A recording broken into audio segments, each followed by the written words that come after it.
Assalamualaikum warahmatullahi wabarakatuh.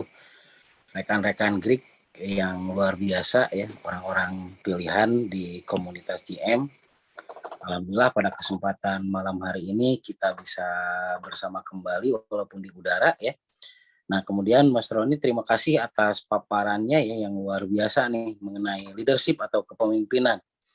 Nah rekan-rekan sekalian yang saya hormati dan saya banggakan, sebelumnya mari kita panjatkan doa ya kepada rekan-rekan sekalian dan penduduk Cianjur khususnya yang sedang terkena cobaan ya dari Allah Subhanahu wa taala dengan adanya gempa ya. Mudah-mudahan semuanya rekan-rekan sekalian ya hal ini akan segera teratasi karena Allah tidak akan pernah memberikan gangguan, tantangan dan cobaan melebihi dari kapasitasnya masing-masing. Nah, rekan-rekan sekalian, sebelum kita memulai, kita bacakan dulu surat Al-Fatihah ya untuk seluruh masyarakat Cianjur dan khususnya rekan-rekan GM yang ada di Cianjur ya. Semoga mereka diselamatkan dan selalu diberkahkan dalam segala situasi dan kondisi. Al-Fatihah dipersilahkan. Auzubillahiminasyaitonirrajim. Bismillahirrahmanirrahim. Iyyaka na'budu wa iyyaka nasta'in.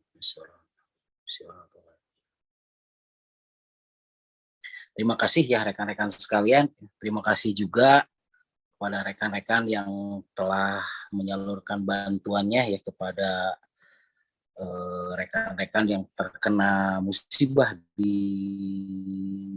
Cianjur ya.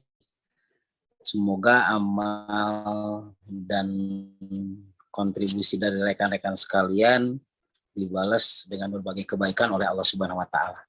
Oke, rekan-rekan sekalian ya, berbicara bahwa pada malam hari ini Mas Troni tadi mengenai yang namanya kepemimpinan rekan-rekan sekalian. Pada minggu kemarin rekan-rekan sekalian kita telah membahas mengenai demi waktu. Segala sesuatu tidak akan pernah kembali. Ada 3 hal kan. Yang pertama itu waktu, kesempatan dan perkataan rekan-rekan sekalian. Nah, di sini juga telah hadir nih Bu Ana ya. Kemudian Pak JJ, terima kasih yang selalu stay. Umur itu bukan halangan bagi mereka rekan-rekan sekalian. Ya. Sangat luar biasa ya. Kalau misalkan saya mau lelah itu, Mas Roni ya, saya berpikir masa iya gitu loh gitu. Anak luar biasa dan empah gitu kan, yang umurnya masih Atau nuhun 6 gitu kan. Masih 36 gitu. Nah, saya kalau mau lemas, mau larut, mau tidak semangat teh malu, Bu, gitu ya. Jadi Mbu dan Pak ini my inspiring ya, inspirasi saya. Oke, rekan-rekan Greek semuanya, pada kesempatan lalu ya kita sudah membahas mengenai apa yang harus kita lakukan, bahwa di rumusan time ya, demi waktu itu berarti kan setiap manusia itu sungguh rugi kan gitu ya. An-nasu kulluhum halqan ilal alimuna. Setiap manusia itu akan hancur ya, atau rugi rekan-rekan sekalian ya, jika manusia itu tidak mempunyai ilmu. Yang pertama itu berarti tanpa ilmu manusia itu tetap rugi ataupun hancur. Nah, karena ya apa yang kita lakukan di sini adalah bagaimana kita bisa menguasai ilmu untuk menata kehidupan kita kan gitu. Yang kedua rekan-rekan sekalian ya, al-alimuna kulluhum walqan ilal amiluna. Setiap orang yang mempunyai ilmu pun juga akan tetap hancur ataupun binasa ketika orang tersebut itu tidak mengamalkan ilmunya. Nah, seperti itu. Jadi sepintar apapun, sebagus apapun, kemudian penguasaan terhadap ilmu itu luar biasa, tapi kalau tidak diamalkan itu tetap mereka lama-kelamaan akan hancur. Dan yang ketiga, rekan-rekan sekalian ya, al-alimuna kulluhum halqan ilal al-amiluna kulluhum halqan ilal muhlisun. Jadi yang mengamalkan ilmunya juga akan tetap rusak ataupun hancur ataupun binasa ketika orang tersebut itu tidak muhlisun atau sepenuh hati. Oke. Apa yang disebut sepenuh hati kan gitu ya. Di kesempatan pada minggu kemarin kita telah membahas mengenai apa sih yang disebut sepenuh hati itu. Yang disebut sepenuh hati itu adalah mereka yang mempunyai rumusan time kan gitu ya. Mereka yang mempunyai target berarti kan. Mereka orang-orang yang mempunyai tujuan ataupun target ketika bergerak. Apa yang diinginkan, apa yang mau dicapai, apa yang menjadi dasar bahwa dia itu harus bertahan gitu kan. Nah, itu yang pertama berarti target. Yang kedua itu adalah jelas bahwa setiap target itu harus diilmui. Bagaimana caranya? Ada nggak caranya supaya kita sampai kepada target tersebut gitu kan? Nah, jadi memiliki ilmu kan dan menguasai ilmunya. Dan yang ketiga, berarti kita harus mempunyai motivasi rekan-rekan sekalian ya. Motivasi dari dalam dan motivasi dari luar. Nah, di mana kalau motivasi dari dalam, siapa yang membuat Anda itu bisa teguh bertahan kan dari dalam diri Anda gitu kan. Kenapa Anda harus teguh bertahan? Nah, dan dari luar, Anda harus mempunyai motivasi itu dari pendahulu ataupun guru. Itulah manusia, rekan-rekan sekalian, ya, bahwa manusia itu tidak bisa berdiri sendiri. Jadi saya mah bisa ngarugikeun batur, saya mah mau ngarugikeun batur, itu bohong rekan-rekan sekalian. Karena setiap manusia disadari ataupun tidak disadari, mereka itu merugikan orang gitu.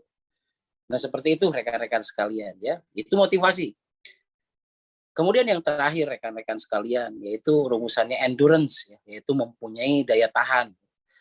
Jadi orang yang disebut muhlisun itu adalah yang mempunyai target, yang mempunyai ilmu, mempunyai motivasi dari dalam dan dari luar, dan yang terakhir itu endurance ya, atau mempunyai daya tahan.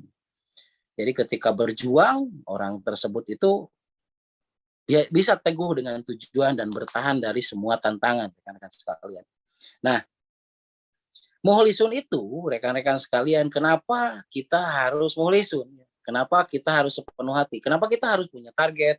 Kenapa kita juga harus mempunyai ilmu? Kenapa kita harus mempunyai motivasi? Dan kenapa kita juga harus mempunyai endurance atau daya tahan? Itu karena manusia itu dikodratkan menjadi seorang pemimpin, rekan-rekan sekalian. Kulukum ra'in wa kulukum mas'ulun. Setiap pribadi manusia itu adalah pemimpin, dan setiap kepemimpinannya tersebut mereka akan dipertanggungjawabkan. Siapapun dari diri kita, kita itu disadari ataupun tidak disadari kita itu pemimpin, rekan-rekan sekalian ya. Jadi apapun yang kita pelajari, apapun yang kita lakukan, apapun yang kita ikhtiarkan, apapun yang kita pertahankan hanya semata-mata supaya kita itu berhasil menjadi pemimpin yang baik, rekan-rekan sekalian ya. Pemimpin yang benar berarti kan. Nah, seperti itu rekan-rekan sekalian. Kenapa bahwa pada kesempatan malam hari ini Mas Roni ini membahas mengenai kepemimpinan. Oke, itu berbicara bahwa apa yang akan kita cari, apa yang akan kita tuju itu supaya kita bisa mandiri.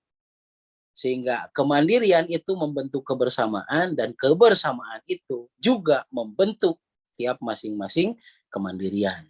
Begitu rekan-rekan sekalian. Seperti halnya itu adalah budaya. Dan begitu juga pasti alam. Jadi pasti alam adalah ungkapan tersembunyi untuk budaya. Pasti alamnya apa? Karena memang berbicara hidup ini adalah berbicara budaya. Bagaimana kita bisa adjustment?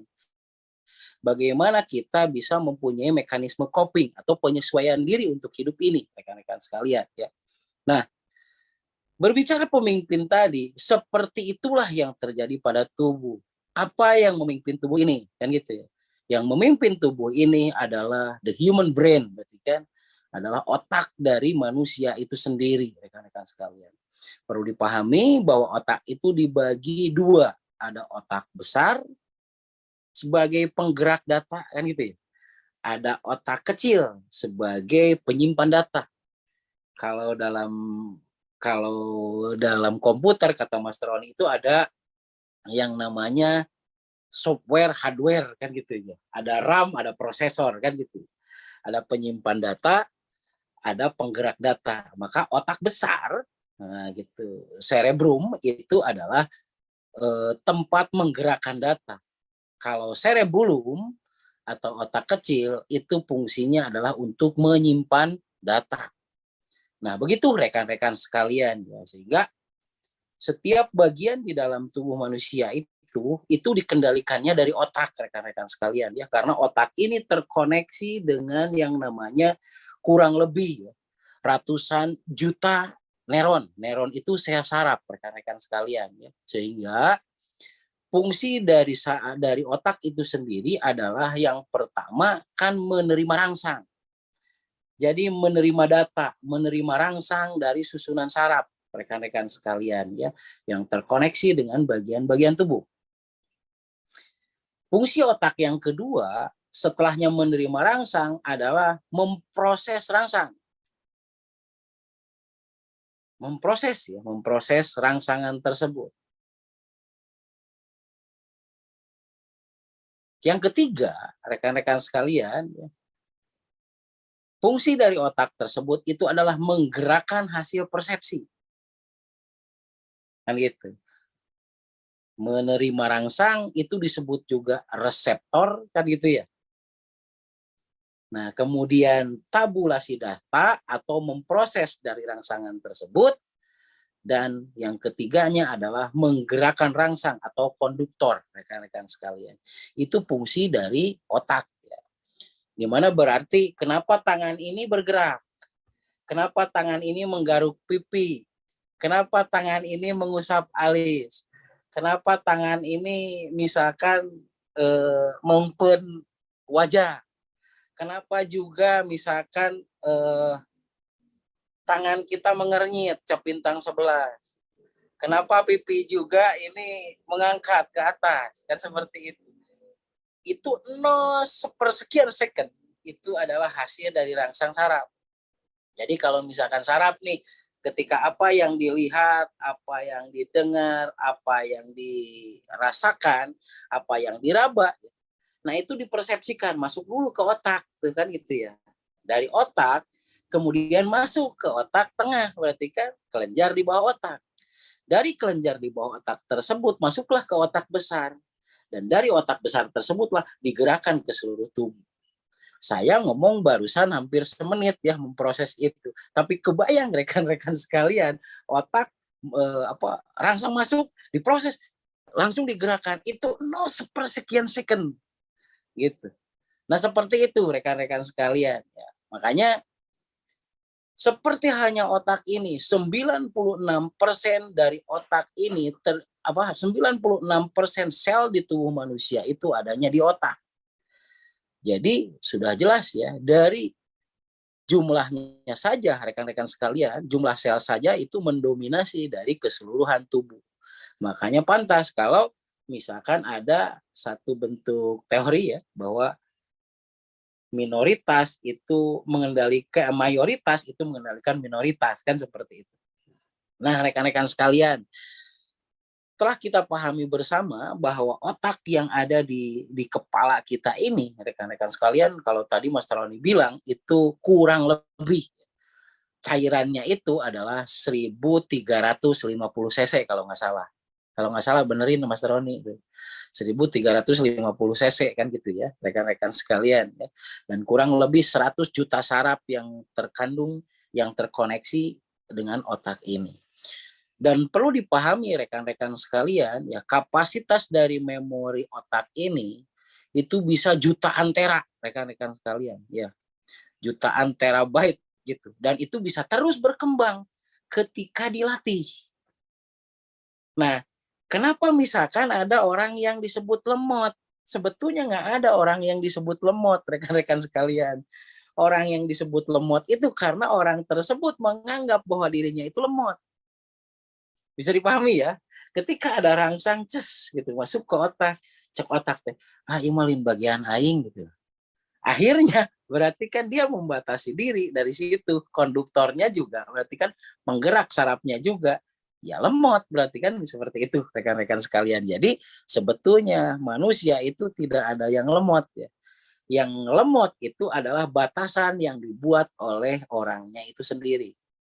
Nah, rekan-rekan sekalian perlu dipahami ya, di dalam otak kita itu terkandung yang namanya muatan elektromagnetik listrik yang ada di otak kita. Bahkan jika dikoneksikan rekan-rekan sekalian, kalau ada alat pengatur otak ya, Jadi kalau misalkan di rumah sakit khusus untuk otak, rekan-rekan sekalian, nah itu dikoneksikan, maka kemampuan listrik di dalam otak kita itu bisa menyalakan nih lebih dari 300 watt, rekan-rekan sekalian. TED dalam satu kali nyalaan. Kebayang nggak rekan-rekan sekalian ya?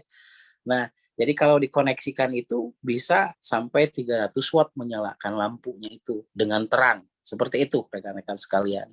Nah, otak ini mau tidak mau rekan-rekan sekalian, jika kita ingin mempunyai otak yang kuat, maka kuatkan liver dan kandung empedu. Jika otak kita ingin kuat, maka yang harus kita lakukan, kuatkan liver dan kandung empedu. Itu yang pertama rumusannya, rekan-rekan sekalian. Dan yang kedua, rekan-rekan sekalian, jika otak ini mau seimbang, maka kuatkan ginjal dan kandung kencing. Itu ya, perlu dipahami ya rekan-rekan sekalian ya. Kenapa kalau misalkan kalau yang stroke nih, dengan gangguan yang stroke ya. Stroke itu kan berarti terjadinya penyumbatan ataupun pecahnya pembuluh darah di otak. Nah, rekan-rekan sekalian, secara otomatis jika ada penyumbatan ataupun pecahnya pembuluh darah di otak, berarti otak itu terjadi regresi ya, penurunan dari fungsi. Nah, kenapa kalau misalkan saya menyarankan kepada rekan-rekan sekalian, jika ingin mempercepat proses penyembuhan dari stroke, maka yang harus dilakukan pertama kali adalah kuatkan liver dan kandung empedunya. Dengan cara apa? Totok perut dulu, dimulai dari totok perut bagian kanan, bagian atas, kan seperti itu rekan-rekan sekalian. Maka biasanya orang-orang yang bermasalah dengan otak ya, dengan otak khususnya stroke itu, di perut bagian kanan atasnya itu akan ada gangguan sedikit mengeras ataupun keras rekan-rekan sekalian. Jadi dibanding dengan bagian yang lain itu akan lebih keras.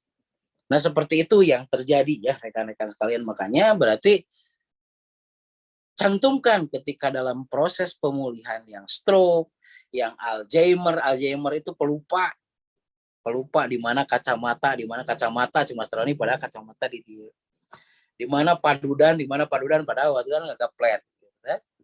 Di mana rokok padahal rokok diselapkan di cepil gitu kan, seperti itu. Nah, biasanya seperti itu.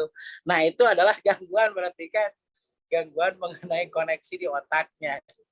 Nah, rekan-rekan sekalian ya, jadi beberapa gangguan yang terjadi di otak seperti tadi Alzheimer, stroke itu adalah gangguan di otak. Kemudian Parkinson, ya Parkinson itu adalah tangan bergetar. Jadi kalau bergetar ya, gemetaran gitu. Lilinian kata Pak Ustadz Tajudin gitu kan. Om Pikri di Majalengka lilinian namanya? Ii Gegan. Ii Gegan. Nah, itu rekan-rekan sekalian. Begitu indahnya bahasa ya. Di Sunda wae geus puluhan coba.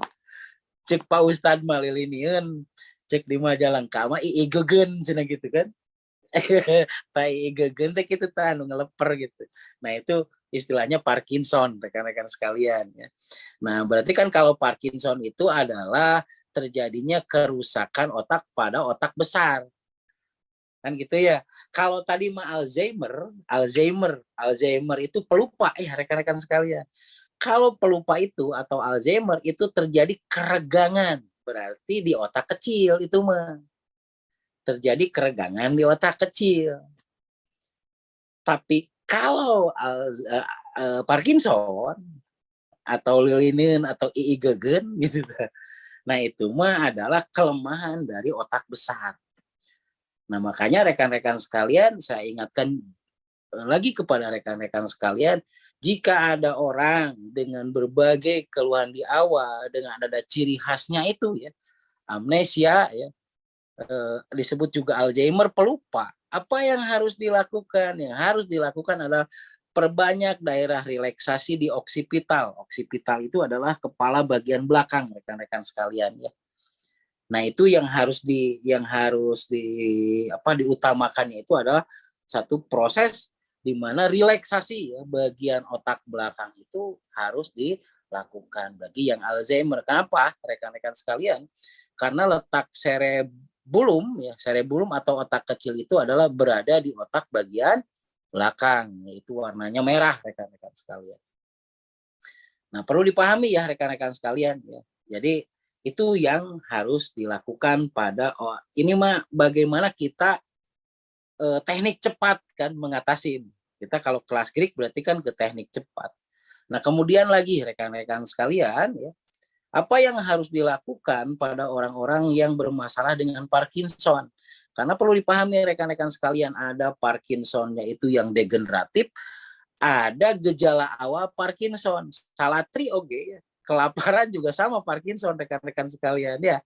Benar enggak? Tetapi perlu dipahami kenapa sampai bisa bergetar seperti itu. Karena kapasitas otak kanan tidak bisa mengcover gerakan tubuh gitu. Begitu rekan-rekan sekalian. Makanya kalau urusannya Parkinson adalah bagaimana kita bisa merelaksasi lebih lama ya, di bagian dari parietal ya, di bagian pinggir rekan-rekan sekalian, temporal dan parietal. Jadi bagian pinggir bawah dan bagian pinggir atas. Nah, itu direlaksasinya itu akan lebih tekan putar kiapnya itu harus lebih ekstra. Kenapa demikian rekan-rekan sekalian? Karena bagian temporal pelipis ya, dan bagian dari parietal, bagian pinggir ini, ketika kita relaksasi, berarti saraf trigeminus, saraf yang menuju otak besar tersebut itu akan ikut rileks ya, akan ikut rileks dan juga akan mempercepat proses pemulihan dari otak besar. Seperti itu rekan-rekan sekalian ya. Nah, berbicara otak ini, rekan-rekan sekalian, berbicara otak ini, otak itu akan seimbang. Nah, yang kedua, otak itu akan seimbang kalau kekuatan ginjal dan kandung kencingnya itu seimbang. Oke, ya seperti itu rekan-rekan sekalian. Jadi gerakan otak itu bisa konstan berputarnya, rekan-rekan sekalian ya. Jika kondisi ginjal dan kandung kencingnya itu seimbang. Makanya jangan aneh. Jika seseorang itu banyak pikiran, maka reproduksinya juga akan terganggu. Gitu. Karena kenapa? Karena ketika otak terganggu, berarti ginjal dan kandung kencing itu ekstra bekerjanya. Ketika ekstra bekerjanya, reproduksi akan menurun. Makanya jangan aneh rekan-rekan sekalian. Aya nu BAKM misalkan begitu. Aya nu kawas hayam pelung misalkan seperti itu. Nah, itu sebagai akibat juga dari keregangan di otak besar. Berarti kan seperti itu rekan-rekan sekalian. Oke ya, mungkin Mas Troni sedikit pengenalan dulu ya mengenai orang otak, karena saya yakin rekan-rekan sekalian adalah sudah mengenal. Mudah-mudahan sudah paham dengan rangkaian dari kerja otak tersebut. Dan perlu dipahami rekan-rekan sekalian, otak tersebut itu akan selalu terjaga ketika otak tersebut itu selalu ada reseptor dan konduktor. Maksudnya adalah reseptor dan konduktor itu adalah ketika mereka mengetahui sesuatu, kemudian sesuatu tersebut itu langsung digerakkan. Maka disitulah rekan-rekan sekalian, gerakan antara otak kecil dan otak besar itu akan terjaga. Tebabari poho, tebabari pikun, tebabari kolot, tebabari renyod. Nah, itu salah satunya adalah ketika seseorang itu mengetahui sesuatu, ya, datanya punya, kemudian langsung digerakkan. Nah, itu kenapa kita di dalam koropak itu selalu ada pokpekprak. Sebetulnya bukan untuk orang lain ya pokpekprak itu. Jadi pokpekprak itu ketika ada satu ilmu yang diketahui, kemudian ilmu itu diamalkan kan gitu. Dengan berbagai cara dan upaya rekan-rekan sekalian. Maka hal tersebut akan menjaga otak itu menjadi dinamis. Oke ya, menjadi lebih dinamis. Nah, kenapa demikian? Jika otak itu dinamis, rekan-rekan sekalian, maka otak tersebut itu akan selalu menjaga sistem hormonal itu selalu seimbang. Yang menjadi tantangannya adalah ketika data masuk, lila teuing eta memprosesna, loading, loading, loading. Apa yang terjadi, rekan-rekan sekalian? Akhirnya berarti terjadi kekacauan pada medula oblongata. Terjadi kekacauan di tengah-tengah otak. Sudah terjadi kekacauan di tengah-tengah otak tersebut, akan terjadi apa, rekan-rekan sekalian? Akan terjadi aritmik. Aritmik, tidak, ritmik itu ritme. Berarti akan terjadi tidak beritmenya semua organ. Harusnya jantung itu berdetak antara 70 sampai 120. Harusnya yang normalnya. Berarti yang terjadi apa? Bisa kurang dari 70, bisa lebih dari 120 kali per menit. Sehingga jika itu terjadi, apakah kurang ataupun lebih, berarti sirkulasi darah juga menjadi ngaco. Jika sirkulasi darah itu menjadi ngaco, rekan-rekan sekalian, nutrisi kurang tersuplai. Ketika nutrisi itu kurang tersuplai, maka yang terjadi lemot di otak, benar nggak? Gerakan otak melambat, gerakan kita badan juga melambat, kadeleuna teu payus gitu. Teu payus teu matching gitu kadeleuna teh gitu kan. Kerung gitu kan. Nah, seperti itu berarti kan rekan-rekan sekalian ya. Nah, seperti itu yang terjadi rekan-rekan sekalian. Jadi otak ini dirancang sedemikian hingga itu bukan untuk didiamkan. Dirancang sedemikian hingga otak ini untuk selalu digerakkan. Loh, kan Anda tidur. Memang dalam selama tidur kita itu, otak kita itu berhenti gitu. Tidak. Kebayang kalau dalam tidur kita berhenti, rekan-rekan sekalian, Anda akan koma. Benar enggak?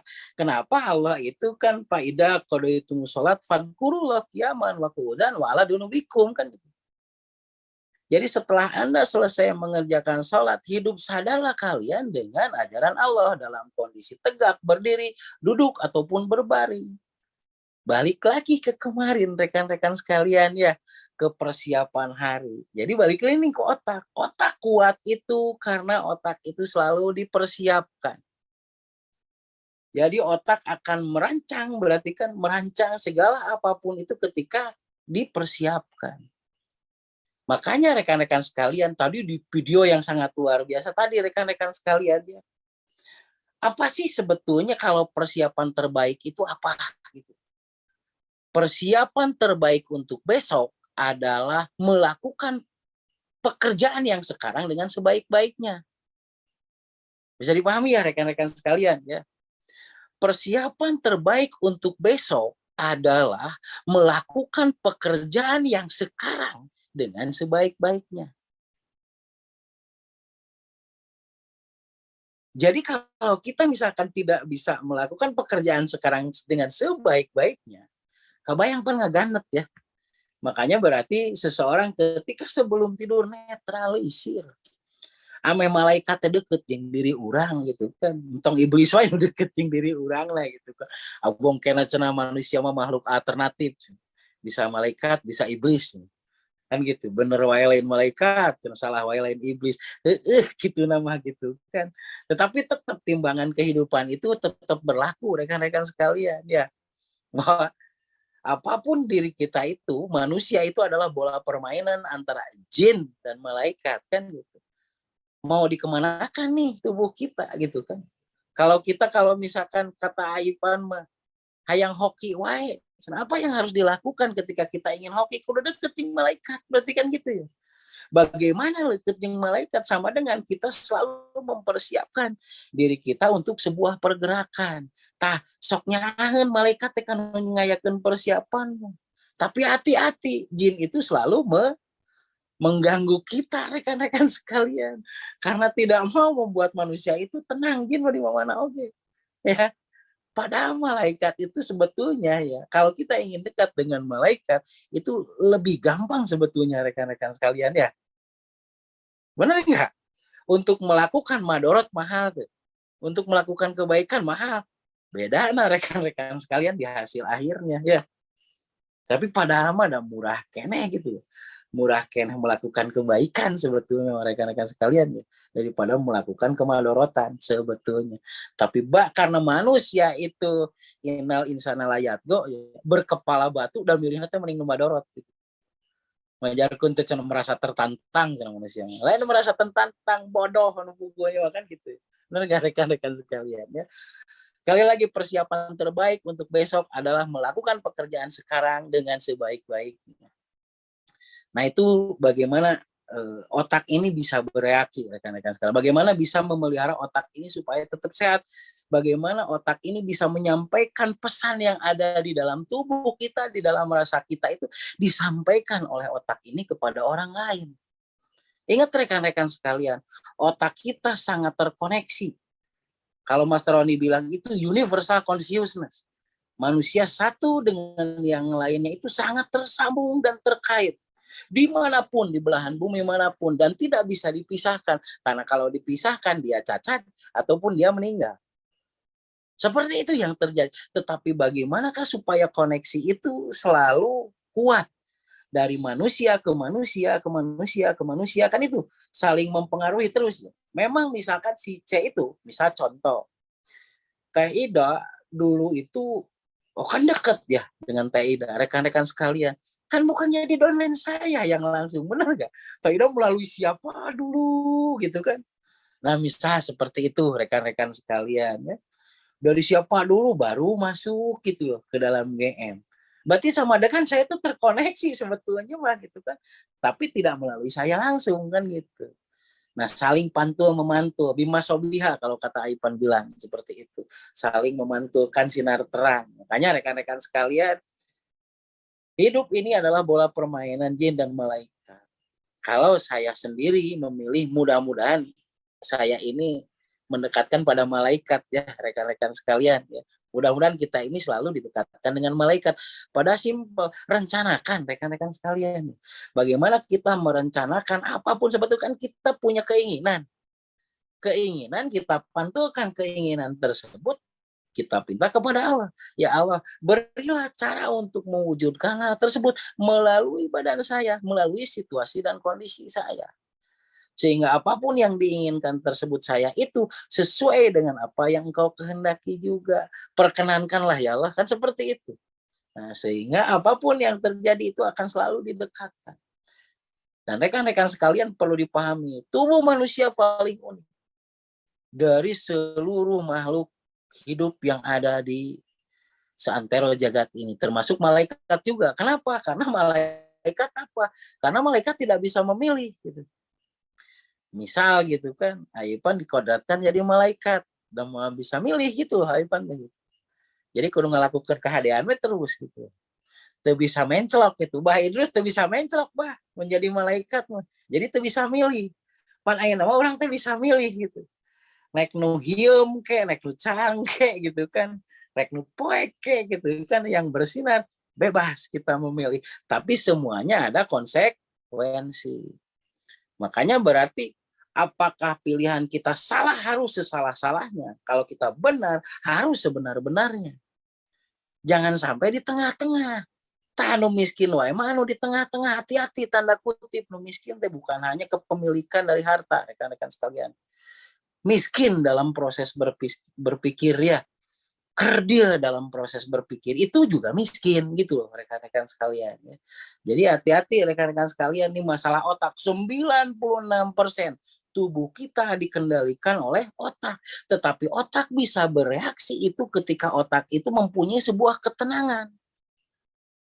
Misal seperti ini, kenapa kita harus memaafkan kan gitu ya? Kita harus menjadi pribadi pemaaf dan najis jadi pemaaf sebetulnya mah gitu. Tapi masalahnya rekan-rekan sekalian bukan antara najis dan tidak najis, benar nggak? Kenapa kita memaafkan? Karena kita itu butuh ketenangan. Karena seseorang tidak akan pernah bahagia tanpa tenang gitu. Berarti rekan-rekan sekalian, kenapa saya memaafkan sesuatu gitu ataupun seseorang? Kenapa? Karena saya butuh tenang, bukan untuk dia gitu. Kenapa saya itu harus tenang? Karena kebahagiaan dibentuk dari ketenangan. Tidak ada satupun kebahagiaan yang tidak dibentuk bukan dari ketenangan.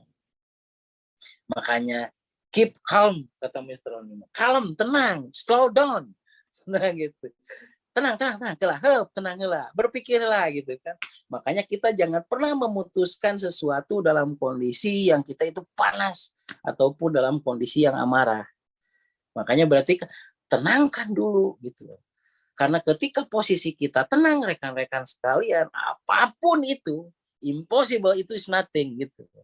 Tidak mungkin itu tidak ada, benar nggak rekan-rekan sekalian? Kan tadi di video juga dikatakan rekan-rekan sekalian, ketika pekerjaan, kemudian komitmen dan kesenangan itu menyatu. Ketika pekerjaan, kemudian kita komitmen pada pekerjaan tersebut dan kesenangan menyatu dalam satu gerakan, maka tidak ada yang mustahil.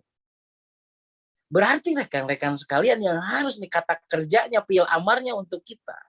Kata kerjanya untuk kita, bagaimana berarti pekerjaan tersebut itu harus kita komitmen. Komitmen di sini sama dengan berarti kita lamun hayang eta tetap eta gitu. Sesuai dengan perjanjian kita bahwa saya tidak akan pernah berhenti sebelum saya dapatkan ini. Katodel hati saeutik moal aing cenah gitu. Nah, kan? Bahaya itu tidak komitmen gitu kan. Tapi ketika seseorang itu mempunyai yang namanya itu pekerjaan, kemudian pekerjaan itu komitmen dengan dirinya, rekan-rekan sekalian, dan kesenangan untuk pekerjaan tersebut itu menyatu dalam satu gerakan. Impossible is nothing. Jadi tidak mungkin itu tidak ada sebetulnya kan gitu. Jadi kenapa itu menjadi tidak mungkin? Karena otak kita yang membatasi atau otak kita yang belum pernah tenang. Oke, balik lagi rekan-rekan sekalian. Kenapa sih ini teh gitu kan tidak terpecahkan gitu kan. Hal ini tidak terpecahkan ieu can anggeus datang dinulain. Datang dinulain, hoyong mewek gitu. Hoyong jejeritan, bari ajrutan ceng apik mah gitu kan. Nah, itu kenapa demikian? Nah, berarti kita harus sadar diri, benar nggak? Kita harus menyadari diri bahwa orang yang tahu dirinya adalah orang yang akan mengenal Sang Maha Penciptanya. Nah, makanya berarti apa yang harus kita lakukan? Bagaimana supaya kita punya solusi? Ketika kita mengalami hal yang demikian, rekan-rekan sekalian, coba bikin tenang diri kita dulu, benar nggak? Karena ketenangan dan kebahagiaan itu hanya diri kita yang bisa membuatnya. Dan penguat diri kita. Dua tuh. Benar ya? Dua ya. Yang bisa menenangkan kita itu adalah diri kita sendiri dan juga penguat dari diri kita. Nah, berarti ini kenapa ekonomi ini sulit gitu loh. Kenapa jaringan teh ngojot wae. Kenapa jaringan nirudet gitu kan? Kenapa omsetnya down we? Kenapa produk teh atuh di alomari teh numpuk wae gitu kan? Dan lain-lain. Oke, rekan-rekan sekalian. Saya sangat paham hal tersebut. Tapi perlu dipahami, kuncinya berarti kita itu di dalam otak kita itu terjadi keregangan lebih dari 100 neuron. Rekan-rekan sekalian, sekali kita tegang 100 neuron, berarti 100 susunan saraf itu menegang. Kebayang rekan-rekan sekalian, ada yang menuju ke mata, ada yang menuju ke telinga, ada yang menuju ke mana-mana, berarti kan 100 susunan saraf tersebut itu sekaligus terganggu. Kebayang kalau itu tidak kita tenangkan. Apa yang terjadi? Yang terjadi berlian di depan mata pun itu tidak akan pernah terlihat. Bisa dipahami ya rekan-rekan sekalian ya. Jadi kenapa nih segala sesuatu ini sulit gitu kan? Sulit gitu kan. Apalagi rekan-rekan sekalian di zaman katanya seperti saat ini. Kata orang tuh di luaran sana gitu kan. Hese, tapi dah loba nu babari gitu. Nah, gitunya. Kalau zaman ini sulit, nggak ada yang ngomong berarti saat ini itu mudah gitu. Berarti hati-hati, berarti salah paradigma nih kita nih. Tapi kenapa juga kita salah paradigma? Hati-hati, berarti kondisi otak kita itu dalam kondisi yang tidak tenang. Jadi rekan-rekan, tenang lain cuek. Hati-hati rekan-rekan sekalian. Tenang itu bukan cuek ya. Yang disebut tenang itu sama dengan menyadarkan diri, meyakini pencipta dan meyakininya. Kan gitu. Sadar diri, sadar padanya. Menyadari diri ini sebagai mutawakilun. Berarti kan, enggak. Jadi Allah akan selalu menganugerahkan apapun bagi orang yang layak. Berarti kan gitu. Berarti sama dengan yakini diri kita bahwa kita layak untuk hal tersebut. Itu satu. Yang kedua, yakin padanya. Nah, di sini bisa kepada Allah. Jadi yakini Allah itu akan menunjukkan pada berbagai hal ketika kita menemukan ketenangan dalam kehidupan ini. Dua. Dan yang ketiga berarti meyakini padanya itu adalah meyakini apa yang menjadi tujuan kita itu akan terwujud dari berbagai hal. Oke, rekan-rekan sekalian, mudah-mudahan nih, karena apa yang harus kita persiapkan ya harus kita persiapkan ini adalah kepemimpinan. Berarti tujuan kita itu ihsan kan gitu. Iman sebagai dasar. Islam itu sebagai wadah, rekan-rekan sekalian ya. Ihsan itu sebagai tujuan. Ihsan itu sama dengan seseorang menjadi pemimpin dong. Mana nggak rekan-rekan sekalian ya? Jadi kenapa demikian? Karena apa? Dasarnya dari mana? Kulukum ra'in wa kulukum mas'ulun. Setiap manusia itu adalah pemimpin. Pemimpin dari sel-sel yang ada di tubuhnya. Mau dibawa kemana tubuh ini, mau dibawa kemana tubuh ini dalam kehidupannya tersebut. Wa kullukum mas'ulun. Dan setiap kepemimpinannya tersebut akan diminta pertanggungjawabannya. Oh, berarti rekan-rekan sekalian, yang harus kita lakukan sebetulnya kan Allah itu tidak menciptakan kesulitan ya. Tidak menciptakan penyakit juga rekan-rekan sekalian. Tapi kenapa ada penyakit dan kesulitan? Berarti buru-buru sadar diri ini. Makanya ada GHS, gerakan hidup sadar. Sama dengan gerakan sadar diri rekan-rekan sekalian. Berarti hulu urang nak kerta tenang. Kan itu berarti rekan-rekan sekalian ya. Semua juga sebetulnya simpel. Dengan kunaon jadi rumit. Da kurang di rumit sorangan. Pahingan gitu. Saya juga selalu menerawang, memfeedback ya kehidupan saya ke belakang rekan-rekan sekalian. Kunaon sih saya belajar di 98. Baru ketemu di 2009 anggap. 2010 berarti kan saya mempunyai jati diri. 12 tahun rekan-rekan sekalian. Oh, ternyata saya yang ngarurudet diri orang sorangan. Saya sendiri yang ngarurudet gitu. Jadi kan segala sesuatu itu tidak mungkin. Segala sesuatu, aduh, tong jauh ting lah mikirnya misi gelo, cina gitu. Kebayang rekan-rekan sekalian, gelonya fantasi henteu, kira sok kebayang. Anda ngebayang juga, enggak, gelo iya gitu. Lamun Anda pernah ngebayang, paling itu Anda pernah ngebayang gelo gitu kan. Tuh jadi masalah Anda pernah ngebayang. Mereka kebayang rekan-rekan sekalian ya. Jadi Anda mengharapkan menjadi orang yang serba cukup. Pek cek batur tong aya tong kikituan atuh mana teh si gelo. Kebayang rekan-rekan sekalian, lamun tengah bayang eta jauh bakal lebih gelo gitu rekan-rekan sekalian ya. Jadi nggak bayang lah gitu. Benar nggak? Kenapa kita harus membayangkan? Rekan-rekan sekalian, dalam proses pembayangan tersebut berarti pembayangan hal yang positif ya. Membayangkan sesuatu yang positif, bukan ngebayang aduh power disiksa, aduh power miskin, aduh power gering, aduh power maut. Nah itu ngebayang yang tidak sehat.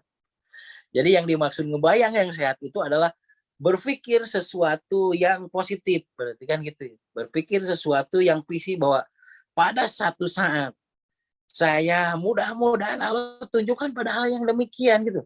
Nah, sehingga rekan-rekan sekalian sebuah fantasi tersebut ya, tamani dan tahali berarti kan angan-angan yang melayang di selaput otak tersebut itu membentuk satu kuanta, membentuk satu atom, membentuk satu sel, sehingga dari kuanta, atom, dan sel nanti perlahan akan mewujud menjadi sebuah kenyataan. Oke, rekan-rekan sekalian ya. Jadi, naon sih Sena berpikir sesuatu yang baik gitu. Pak Yunus sayang mobil Mercy seri 8. Misal gitu kan. akan temeli Pak Yunus. Kan kita tidak beli benernya. Pak Yunus hayang mobil, hayang helikopter supaya ke Papua kan sakedeng 2,5 jam misalkan gitu kan. Amin, Buya. Boleh, ya boleh, bener nggak? Karena aduh itu teh sangat murah gitu loh. Sangat murah rekan-rekan sekalian ya. Jadi Anda mempunyai dulu target dulu deh gitu. Daripada anak kita itu larut ke dalam kesedihan kita gitu. Karena apapun yang akan kita apapun yang menjadi kenyataan kehidupan kita itu adalah buah dari pikiran kita. Kan itu rumusan. Innamal a'malu binniyah. Niyah itu adalah pemikiran yang mumpuni gitu, rekan-rekan sekalian ya. Setiap pelaku perbuatan manusia itu tergantung kepada gambaran tujuan atau niat. Berarti kan gitu. Gambaran tujuan. Abah berarti nggambar lah tujuan anak kan gitu ya. Digambar dulu, apalagi divisualisasikan. Berarti ku Abah digambar set gitu kan.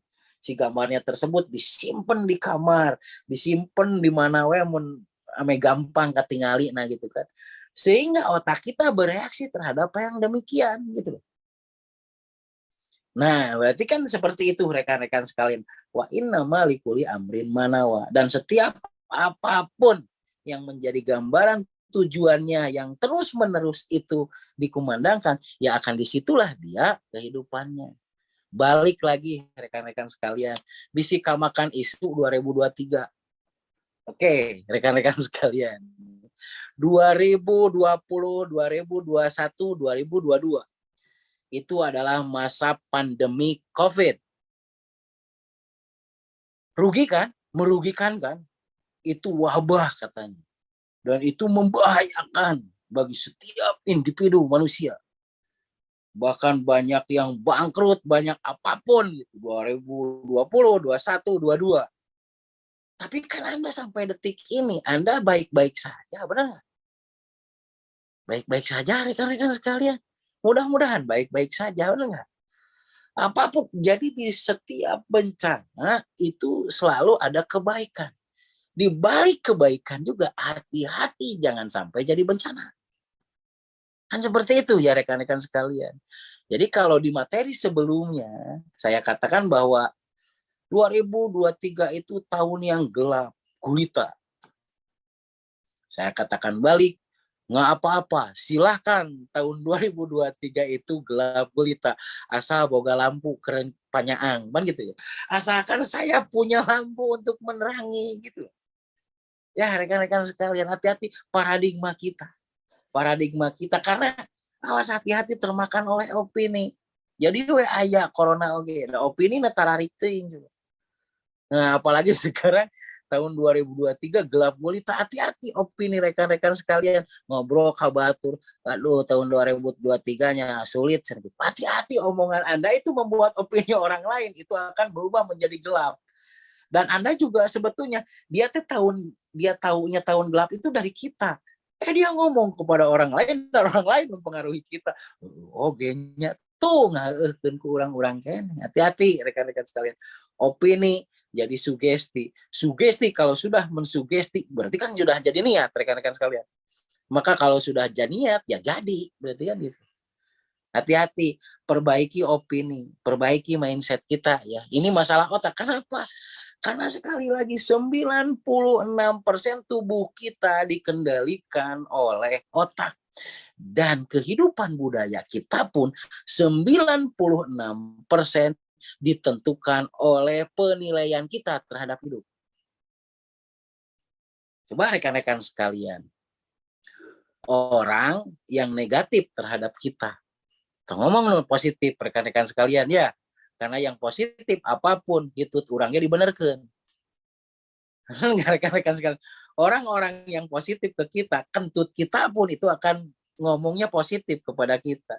Tetapi kebayang orang yang negatif, sebagus apapun yang kita lakukan kepada orang yang negatif terhadap kita, hasilnya apa? Akan tetap negatif. Berarti sama dengan rekan-rekan sekalian, kita nggak usah mau disebut bagus oleh semua orang, benar nggak? Yang harus kita lakukan adalah yang penting kita bagus dalam versi kita, bagus dalam versi ilmu yang kita pelajari, bagus untuk orang-orang yang terbaik dan mencintai kita. Benar nggak rekan-rekan kalian? Nah itu yang harus kita pahami nih opini nih. Jadi lamun surit berarti saraf otaknya nih. Saraf otaknya yang sedang tegang. Kenapa penyakitnya sulit sembuh? Hati-hati rekan-rekan sekalian, berarti saraf otaknya tegang terus. Karena dimensi itu bereaksi rekan-rekan sekalian ya. Dimensi itu bereaksi adalah ketika adanya feedback. Contoh, begini. Abah sakit kepala, datang ke saya. Abah meyakini saya, melalui saya akan bisa menyembuhkan berarti dari gangguan sakit kepalanya. Saya juga meyakini melalui tangan saya Abah akan sembuh berarti kan sakit kepalanya. Nah, sehingga ketika ada feedback seperti itu, Abah percaya, Abdi mempercayai kepada kemampuan dan bisa diterapkan kepada Abah. Yang terjadi itulah dimensi. Jadi akan terjadi keajaiban.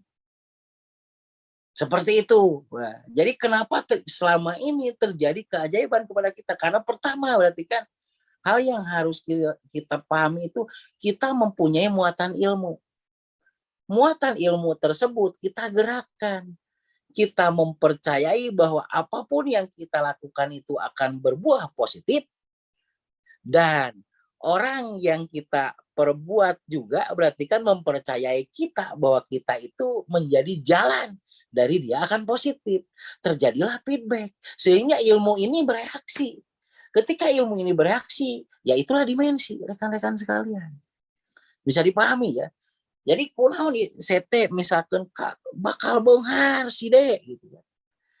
Nah si A misalkan bakal benghar.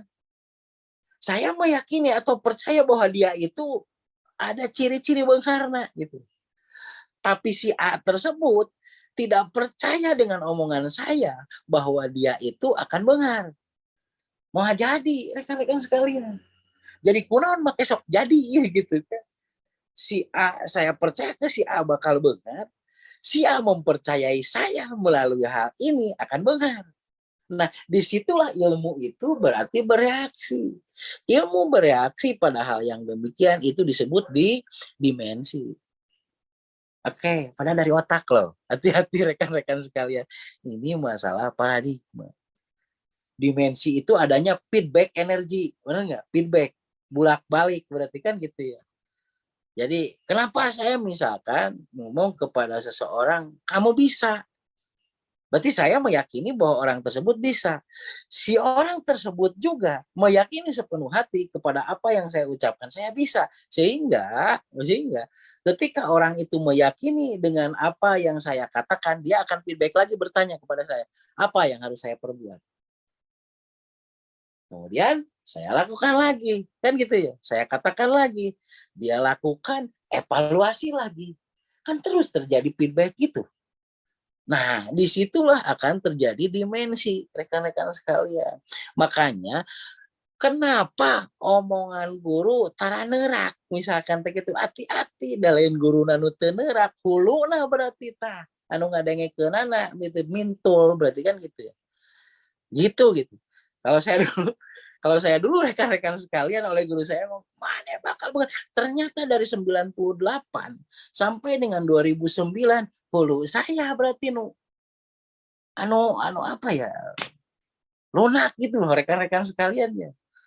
Jadi tidak tajam, tidak di mana asana kan gitu. Salah satunya nih, di mana asana saya gitu kan bisa punya ribuan bahkan jutaan orang berarti kan gitu. Dari mana asalnya gitu dengan kemampuan yang ada pada waktu itu. Tapi sedikit-sedikit kepercayaan itu dilakukan aja. Oh ternyata ketika dilakukan satu persatu itu akan terjadi kan gitu ya rekan-rekan sekalian. Nah, kenapa juga dalam misalkan tadi rekan-rekan sekalian ciri-cirinya nih anu beunghana bakal gancang gitu kan gitu. Selain daripada time tadi, rumusan di leader rekan-rekan sekalian. Jadi mereka yang loyal, yang pertama itu loyal kan gitu ya. Leader itu kan berarti loyal. Loyal itu sama dengan setia terhadap korp. Setia terhadap korp. Korp itu sama dengan organisasi rekan-rekan sekalian. Jadi apapun yang terjadi dia selalu menyanjung organisasinya tersebut gitu kan. Dia akan selalu setia pada korup tersebut. Nah seperti itu. Yang kedua rekan-rekan sekalian, ya, itu adalah edukatif. Yang disebut dengan edukatif itu sama dengan mereka yang mau belajar dan mengajarkannya kembali. Oke, nggak usah kayak Master Roni misalkan kayak gitu. Master Roni kan kawas kacang lingang kajang ya, kalau ilmu itu gitu. Rekan-rekan sekalian, akhirnya tong ningali Master Acek gitu kan. Master Acek lamun rangkun nepikeun koti barat ka timur eta jelasna. Teh kudu rekan-rekan sekalian jadi dah diri Anda sendiri. Jadilah diri Anda yang sesungguhnya Anda itu bisa gitu loh dengan versi Anda. Makanya Anda harus bahagia menurut versi Anda. Nah bahagia saya itu akan beda dengan bahagia Anda. Bahagia Teh Ida bakal beda dengan bahagia Teh Om Pikri misalkan seperti itu. Bahagia Embu Ana akan sangat beda dengan bahagianya Pak Ohi misalkan seperti itu. Ya, jadi bahagia dalam versi sendiri rekan-rekan sekalian ya. Oke, yang kedua edukatif kan gitu ya. Yang ketiga itu akuntabel. Akuntabel itu bertanggung jawab terhadap tugas.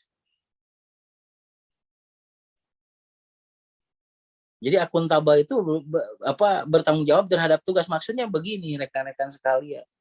Kalau kita tidak mengikatkan diri dengan sebuah tanggung jawab rekan-rekan sekalian, maka kita tidak akan pernah jadi apa-apa gitu. Contoh gitu kan. 3-3-100 dan menepikeun ke nyeri atau celing adanya 3-3-100 teh. Eta ngomongna hayang nyuri lama eta kan 3-3-100. Padahal 3-3-100 bukan untuk mus-mus loh rekan-rekan sekalian kan. Itu rumusan sistematisnya, benar nggak? Sistematis yang harus kita lakukan untuk menuju satu tahapan. Mau satu tahapan kudu nyeli-celi gitu kan. Berarti sama dengan seperti itu rekan-rekan sekalian. Anda mau naik kepada satu tahapan berarti lakukan itu. 3-3-100. Makanya nah orang yang akuntabel itu adalah mereka merasa bertanggung jawab terhadap dirinya, terhadap tugas itu gitu. Jadi urusannya bukan dengan Mas Roni, urusannya bukan dengan Pak JJ, urusannya bukan dengan Mbu Ana, urusannya bukan dengan Teh Ida, dengan Om Aceh, bukan itu. Jadi justru tanggung jawab diri ini berarti kan karena apa? Karena saya ingin mencapai satu level. Piraku kieu wae kan gitu. Benar nggak rekan-rekan sekalian? Hati-hati rekan-rekan sekalian. Nah, lamun kerung keneh tak otakna keregang berarti. Hati-hati. Jadi otaknya yang regang, jadi awal ayana teh ngewa ya gitu kan pembicaraan. Ya, hati-hati otak Anda sedang tegang. Oke, rekan-rekan sekalian ya. Kemudian nih, yang keempatnya itu determinasi ya. Determinasi itu adalah komitmen yang kuat untuk mencapai tujuan. Determinasi. Jadi komitmen yang kuat untuk mencapai tujuan. Ayah pasien mengeluh duaan langsung down, bahaya. Bahaya gitu rekan-rekan sekalian ya. Perlu dipahami rekan-rekan sekalian ya bahwa kemakmuran datang seiring dengan kegagalan. Awas hati-hati. Kemakmuran datang itu seiring dengan kegagalan. Jadi kalau Anda selama ini belum merasa bahwa Anda itu pernah gagal, hati-hati rekan-rekan sekalian ya. Berarti masih lama nih mencapai tujuan tersebut. Tapi kalau Anda sudah merasa bahwa Anda itu sekarang sedang kumaha teh kaharupna gitu. Anda ingin tahu bahwa tubuh Anda sedang ada dalam sorotan sinar. Benar nggak? Oke. Anda mau melangkah. Idealnya, rekan-rekan sekalian, sinar itu akan menyorot di belakang kita. Benar nggak? Supaya tidak silau. Ilmu itu seperti itu, rekan-rekan sekalian. Ketika kita berjalan di ilmu itu anggap cahaya. Benar nggak? Nur ya. Ilmu itu nur atau cahaya. Berarti sama dengan kita hidup itu ingin berjalan diterangi dengan cahaya. Oke. Ketika Anda berjalan diterangi oleh cahaya yang baik, cahaya yang terang, apa yang terjadi? Yang terjadi adalah adanya sosok bayangan di depan kita, bayangan hitam, benar nggak? Oke, ada bayangan hitam di depan kita. Berarti rekan-rekan sekalian, ketika kita bergerak beserta ilmu dalam koridor ilmu, Ketika kita mengatakan bahwa saya mempunyai mimpi, secepat itulah gitu. Ketika kita mengatakan saya punya impian, pada detik itu juga terbayang apa penghalang. Benar nggak? Penghalang itu seolah-olah tidak bisa dipudarkan. Jadi rekan-rekan sekalian, jika Anda merasa ragu untuk masa depan, ragu ya bayangan hitam di depan kita, benar nggak? Ketika Anda misalkan sekarang itu bingung, aduh kumaha isukan teh, doh kumaha bulan hareup teh, doh kumaha tahun hareup teh, doh kumaha mobil teh, doh kumaha imah teh gitu. Wajar nggak rekan-rekan sekalian? Wajar. Terus apa yang harus dilakukan? Yang harus dilakukan oleh Anda supaya bayangan hitam itu hilang, Anda harus terus berjalan. Nah, rekan-rekan sekalian, ketika Anda terus berjalan, lama-lama bayangan hitam tersebut akan terus menipis dan hilang. Oke, jadi jika ada bayangan hitam di depan Anda, maka yakini oleh Anda bahwa Anda sedang berjalan, di belakang Anda itu ada cahaya yang terang benderang. Seperti itu rekan-rekan sekalian ya. Jadi bisi itu kudu komitmen anu kuat cenah gitu. Tapi komitmen mah aku bingung ya hutang gede gitu kan. Ieu can kacicilan itu jeung di dieu nyorokan, di ditu nyorokan. Alah hati-hati rekan-rekan sekalian, hati-hati. Nah, nu paling bingung mah gini. Ketika kita mempunyai impian, Anda tuh bingung-bingung acan. Eta nu bahaya rekan-rekan sekalian. Lila eta teh pasti jelema teh gitu teh gitu. Kanepi nanti lila gitu. Oke. Yang kelima rekan-rekan sekalian itu adalah empati. Empati itu sama dengan pendengar yang baik ya. Pendengar yang baik rekan-rekan sekalian. Dan yang terakhirnya itu adalah respect. Mempunyai rasa hormat pada orang lain. Mempunyai rasa hormat pada orang lain itu adalah sama dengan mempunyai, kalau di GM itu berarti kan kepada pendahulu dan pengikut berarti kan. Hati-hati rekan-rekan sekalian ya. Dalam leader nih rekan-rekan sekalian, dalam kepemimpinan ini, loyal, setia bisa dipunyai oleh semua orang. Edukatif, orang tersebut mau belajar dan mengajarkan kembali, bisa. Yang ketiga, akuntabel, bertanggung jawab, bisa rekan-rekan sekalian. Determinasi, komitmen untuk mencapai tujuan, bisa. Tapi dua hal yang terakhir ini yang harus digarisbawahi. Empati dan respect. Empati itu sama dengan pendengar yang baik ya. Pansok babari ara gini. Ongko hayang boga downline loba. Tapi ketika downline itu ngeluh kaget tiluan dages aral atuh. Nah, hati-hati rekan-rekan sekalian ya. Makanya di sini perlu empati gitu. Menjadi pendengar yang baik. Kita tidak akan pernah bisa memecahkan masalah orang lain. Tetapi ketika kita menjadi seorang yang mempunyai empati, maka orang tersebut itu sebetulnya sudah bisa memecahkan masalahnya sendiri. Begitu rekan-rekan sekalian, karena merasa didengar. Kan gitu rekan-rekan sekalian ya. Dan yang terakhir itu respect, memiliki rasa hormat ya. Memiliki rasa hormat pada orang lain. Itu mungkin rekan-rekan sekalian. Ketika misalkan downline kita, upline kita, mun upline loba parentah, lamun downline loba kahayang, loba keluhan. Nah, kemudian respect kita menjadi berkurang. Hati-hati rekan-rekan sekalian. Rasa hormat kita mungkin berkurang. Mungkin berkurang pada satu hal, tapi bisa tuh banget orang ngajaga itu gitu.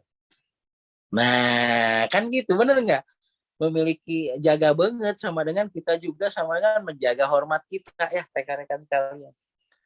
Oke, rekan-rekan sekalian. Jadi berbicara otak kembali. Dari seseorang yang mempunyai otaknya yang baik itu pasti loyal. Orang yang mempunyai otak yang baik pasti edukatif. Orang yang mempunyai otak yang baik pasti akuntabel atau bertanggung jawab. Yang mempunyai otak yang baik pasti determinasi, mempunyai komitmen. Dan mempunyai otak yang baik pasti orang tersebut itu mempunyai empati dan respect rekan-rekan sekalian. Oke. Di film yang diputarkan tadi nih sebagai kesimpulan Mas Roni, sebagai kesimpulan di film tadi ya rekan-rekan sekalian, ada beberapa rangkaian yang dibuat kuat rekan-rekan sekalian. Perjalanan ribuan mil dimulai dari langkah yang ke-1. Oke, berarti rek sabaraha jauh wae impian kapan Anda mau memulainya. Rek ayeuna, rek isuk. Bisa saja rekan-rekan sekalian begini. Ada yang impiannya itu padahal mah misalkan hanya 5 langkah itu bakal nyampe gitu. Ada juga orang tersebut yang 1000 langkah itu baru nyampe. Tapi menurut saya bisa jadi yang 1000 langkah itu bisa lebih cepat dibanding dengan yang 5 langkah dalam perhitungan itu sampai. Apa berarti yang menjadi hambatannya? Menunda-nunda. Jadi perjalanan ribuan mil itu dimulai dari langkah yang ke-1, rekan-rekan sekalian. Kapan mau memulai kita menata hidup kita kepada yang lebih baik? Berarti kita diisuk-isuk, wah nepina ge isukna deui. Mun isukna deui, ingat kesempatan tidak akan pernah datang 2 kali. Rekan-rekan sekalian. Dan waktu tidak akan pernah terulang kembali. Makanya rekan-rekan sekalian, di minggu kemarin saya katakan bahwa demi waktu yang terus melaju, demi waktu umur kita yang terus bertambah. Mungkinkah kita bisa 2 hari, 3 hari, sebulan, 2 bulan? Tidak mungkin, kita tidak tahu. Tapi coba mun penting kayak orang dicabut nyawa orang. Apa yang telah kita perbuat yang terbaik untuk diri kita? Itu loh rekan-rekan sekalian. Apa yang terbaik teh? Menjadi patuh atas satu instruksi ilmu. Itu perbuatan terbaik dalam kehidupan kita, rekan-rekan sekalian. Oke, kapan kita mau memulai nih kehidupan kita? Ya, demi waktu yang terus melaju, demi masa yang masih tersisa. Kita masih ada masa yang masih tersisa, rekan-rekan sekalian. Tadi pagi Cianjur baik-baik saja. Kebayang nggak rekan-rekan sekalian? Tadi sore, siang, dan sore, itu sudah tidak baik-baik saja. Kalau saja rekan-rekan sekalian, banyak rekan-rekan yang di Cianjur sudah membuat rantai, sudah membuat network, sudah membuat jaringan kerja. Ketika rumahnya hancur rekan-rekan sekalian, segera dia membangun kembali, benar nggak? Karena jaringannya udah gede, duit nangis gede. Paling itu loh Banu peduli gitu di jaringan, benar nggak rekan-rekan sekalian? Tapi coba kalau kita tidak berbuat dari sekarang. Sumedang baik-baik aja, Jawa Barat baik-baik aja, mudah-mudahan baik-baik aja selamanya rekan-rekan sekalian ya. Tapi pahami, demi masa yang masih tersisa, sesuatu yang baik itu berarti itu juga ada qadruhu khairuhu wa syarruhu minallah, rekan-rekan sekalian. Ada satu kepastian, jika kita tidak bergerak dari sekarang, datenitah cilaka gitu loh, mengajak orang untuk bergerak sama-sama di JM ini gitu loh. Anda kudu boga babalan gitu. Apa yang Anda punya ilmu saat ini, sok bagikan ke batur. Nah, nanti juga ketika Anda membagikan kepada orang penuh hati, dia akan mengikuti kita gitu. Tong sieun rekan-rekan sekalian, da mau akuran. Jangan takut Anda bakal terkalahkan. Orang yang berkoordinasi dan orang yang tidak berkoordinasi jauh antara tanah dan langit gitu loh. Jadi hasilnya juga akan jauh antara bumi dan langit gitu loh. Orang yang mau koordinasi tahu dengan dipupuk ataupun dipelihara dengan koordinasi, dan orang yang tahu tapi tidak dipupuk dengan koordinasi akan timpang jauh rekan-rekan sekalian. Makanya rekan-rekan sekalian segera bagikan. Karena kita punya utang ya. Kita punya utang dengan ilmu ini loh. Jangan saja kita yang tahu dengan ilmu ini. Anda mempunyai saudara, Anda mempunyai tetangga, rekan-rekan sekalian, Anda mempunyai kenalan. Ajarkan, bukan ajarkan lah, beritahukan kepada mereka. Rek daek, rek hante, paling hente lah. Ketika dia mengeluh sesuatu memakai kita, benar nggak rekan-rekan sekalian ya? Paling tidak, lamun hente make oge gitu, bahwa tahu dia bahwa kita itu sebagai seorang terapis. Oke, bagikan rekan-rekan sekalian ya. Jadi demi kehidupan yang harus ada kepastian, maka langkah ini tidak boleh dihentikan rekan-rekan sekalian ya. Tadi pagi kata saya juga bilang, Cianjur baik-baik saja. Sekarang tidak baik-baik saja. Bagaimana kalau tidak baik-baik saja? Pernah nggak rekan-rekan sekalian? Tapi pahami, ketika kita sudah melakukan yang terbaik, maka kita juga akan mendapatkan sesuatu yang baik. Gunung dapat dipindahkan tidak dengan kata-kata, rekan-rekan sekalian, tetapi dengan kerja. Bisa dipahami ya rekan-rekan sekalian ya. Gunung dapat dipindahkan bukan dengan kata-kata, tapi dengan kerja. Oke ya, jadi orang babacu sungguh bisa rekan-rekan sekalian. Yang harus kita lakukan, yuk kerja rekan-rekan sekalian. Ya yuk perkenalkan kepada orang. Tekudu, nggak usah rekan-rekan sekalian. Nggak usah malu dengan kontak terapi. Om Pikri perawat, malu dengan terapi. Memang ayah nulis benar Om Pikri. Oke. Nah, ada nggak yang seangkatan Om Pikri yang lebih benar gitu loh? Nah, nggak Om Pikri. Terus Om Pikri sekarang misalkan deh, kenapa Om Pikri harus malu sebelah mana rekan-rekan sekalian? Memang dokter mas 10 hukum, benar nggak? Membersihkan kotoran, kita membersihkan kotoran nggak? Enggak Om Pikri. Bayang rekan-rekan sekalian, ya. Berarti kita di sebelah mananya harus menjadi terapis itu menjadi rendah diri gitu. Menjadi seorang terapis itu mulia rekan-rekan sekalian. Saya bangga menjadi terapis. Saya bangga mempunyai terapis, menjadi terapis. Karena dari terapis ini saya diperkenalkan dengan orang-orang yang istimewa seperti Anda. Dari terapis ini saya bisa diakui, Anda juga bisa diakui. Dari terapis ini bukan hanya saya, Anda juga pasti diakui. Layakkan diri Anda. Tapi bagaimana orang yang bisa tahu dengan Anda kalau Anda tidak perkenalkan? Jangan pernah rekan-rekan sekalian merasa rendah diri menjadi seorang terapis karena mulia menjadi terapis.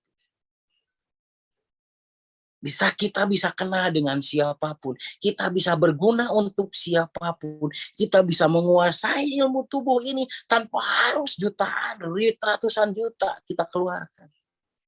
Kita bisa kenal dengan A, B, C dari kalangan bawah sampai dengan kalangan atas. Karena kita sebagai seorang terapis, Anda dibutuhkan di mana-mana. Tapi bagaimana orang bisa mengenal Anda kalau Anda tidak memperkenalkan diri Anda? Tapi yang menjadi tantangan, pede aja lagi rekan-rekan sekalian untuk memperkenalkan diri Anda. Ya, apa yang membuat kita menjadi rendah diri gitu loh. Kalau Anda rendah diri, sok rubah potongan Anda bahwa seorang terapis itu gaya necis gitu loh rekan-rekan sekalian, bener nggak? Klimis gitu, mengasihkan gitu kan, ganteng sengit. Bayang nggak rekan-rekan sekalian ya? Rubah dong paradigmanya di diri kita supaya diri kita itu lebih elegan. Siapa yang membuat kita elegan? Ya diri kita sendiri ya. Kenapa kita tidak pede memperkenalkan? Jangan-jangan setelan orang lah cakabrut kene gitu. Oke ya rekan-rekan sekalian. Coba kebayang, Pak Master Yayat gengsi coba jadi terapis.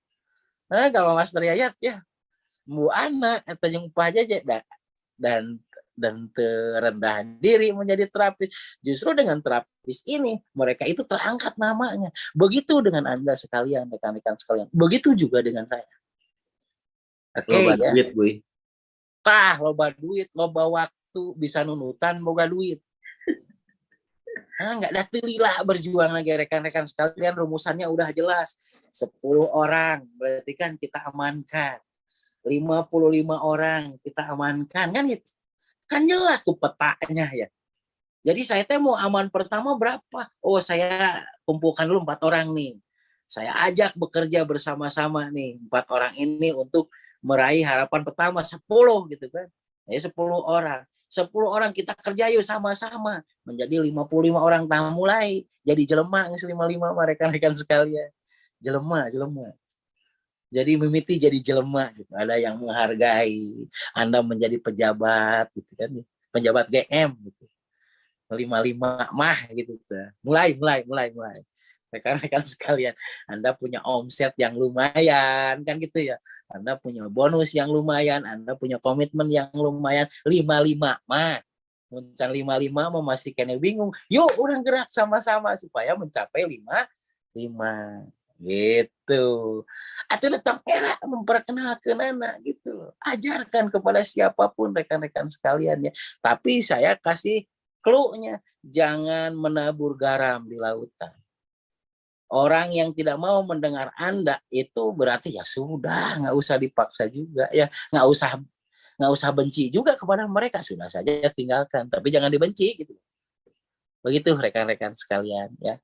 Oke, jadi rekan-rekan sekalian balik lagi nih ke otak nih, balik lagi ke otak bahwa hidup kita itu benar-benar berarti hasil dari manifestasi otak kita.